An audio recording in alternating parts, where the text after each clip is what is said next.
के bar association के चुनाव हो रहा है, विभिन्न पदों पर चुनाव हो रहा है। पूर्व में भी आप संयुक्त सचिव के पद पर थे, इस बार भी संयुक्त सचिव के पद पर चुनाव लड़ने जा रहे हैं। आपने अपने कार्य क्या क्या किए हैं वो बताएं। सबसे पहले तो आप मीडिया बंधुओं को और साथ साथ आपके माध्यम से सारे एडवोकेट, सीनियर, जूनियर एवं कलीग एडवोकेट को मैं प्रणाम, नमस्कार, आदाब करती हूँ। और आप लोगों से विनम्र निवेदन करती हूँ कि इसके पहले भी मैं रह चुकी हूँ ये कार्यकारिणी सदस्य।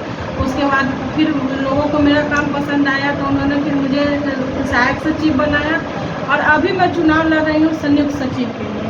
तो इसके पहले जब कोरोना काल आया था तो उस टाइम मैंने लोगों की मदद एसोसिएशन से भी करवाई थी। साथ मैंने अपने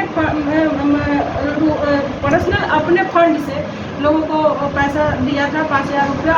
और भी जो सीनियर एडवोकेट थे उनको प्रोत्साहित करके, उनको निवेदन करके, रिक्वेस्ट करके उन लोगों से भी मैंने अधिवक्ताओं के हित के लिए और उनको सहायता के लिए मैंने किया था कोरोना काल में। उसके बाद फिर आगे आया तो अभी तत्काल की बात है कि ये हमारे जो एसोसिएशन में है तो एसोसिएशन के सेक्रेटरी साहब की मंशा हुई कि चलो अब संख्या बढ़ती जा रही, चूँकि हम लोगों की मांग थी कि महिलाओं की संख्या बढ़ती जा रही है तो हम लोग को एक ऐसा हॉल दिलाया जाए कि जिसमें कि 200-300 महिलाएं आराम से 250-300 मतलब कोई भी फंक्शन अटेंड करना हो या फिर ऑर्गेनाइज करना हो जो महिलाओं के लिए, जैसे कि होता है महिला दिवस होता है और भी जो महिला का फंक्शन होता है, हम लोग उसमें मेहंदी समारोह करते हैं, सावन के समय में सावन उत्सव मनाते हैं। तो उसके लिए हम लोग एक साथ बैठ सके, कोई मीटिंग ही करना हो, नारी सशक्तिकरण की ही बात करनी हो तो हम लोग आपस में मिलजुल के एक जगह बैठ सके।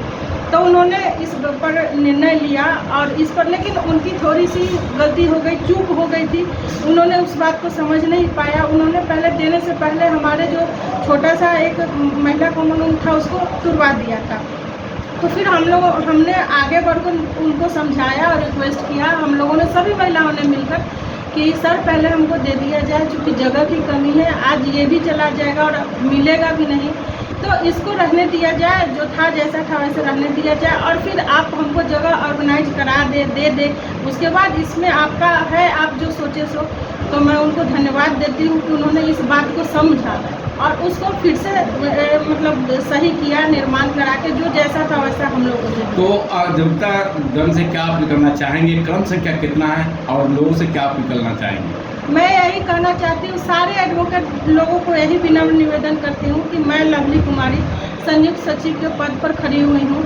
इसके पूर्व भी आप लोगों ने मुझे प्यार आशीर्वाद दिया था, आशीर्वाद के रूप में कार्यकारिणी सदस्य, फिर उसके बाद सहायक सचिव बनाया था।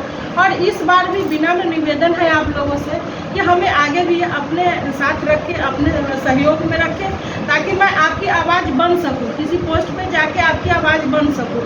हो सकता है मेरे से कोई गलती हो, मेरी समझ नहीं हो, तो फिर आपसे ही सीखने को मिलेगा।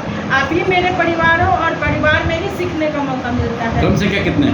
मेरा सीरियल नंबर 9 है। 9 में तो संयोग से वोटिंग भी है और 9 मेरा क्रमांक भी है संयुक्त सचिव के पद पे। तो मैं यही अपील करूँ, एक बार सेवा का मौका मिले, फिर से सेवा का मौका दे और साथ साथ सहयोग भी करे, सुझाव भी दे, आगे मैं आऊँ और आप लोगों के सुझाव से, सहयोग से मैं आगे आप लोगों के बातों को पहुंचा सकूं और तत्पर रहूं, खड़ी रहूं। आपके आशाओं पर अगर मान लीजिए कोई खड़ी खोटी हुई है, गलती हुई है तो मैं आगे बढ़ सकूं और आशाओं पर खरा उतर सकूं। बस यही अपील है।